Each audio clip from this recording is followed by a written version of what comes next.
Good morning, Roger. All right, here is your 698. I did the work that I told you I would. Checked it all out. She's tested. She's dry. Oh, and I'm sorry for the delay, but I had to replace the radiator and the hoses on this thing. Clean up the pump and put a new thermostat in. It was spitting all over me. But anyway, all right. Let's carry on. Nice and dry down there, so I know the float is set right. Let's fire it up. Go.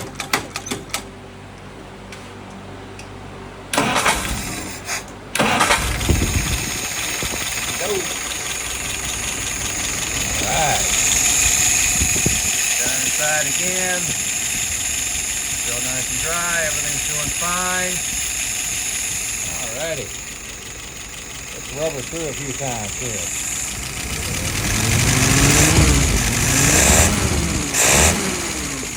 Pump's putting out good.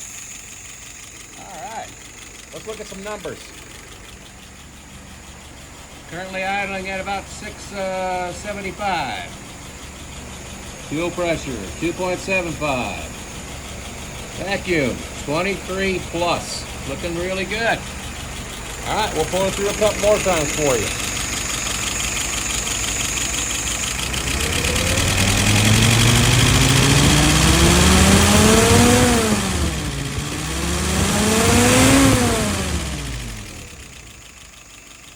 She went right back to good idle. All right, sir. Okay. I think we got it. Thank you.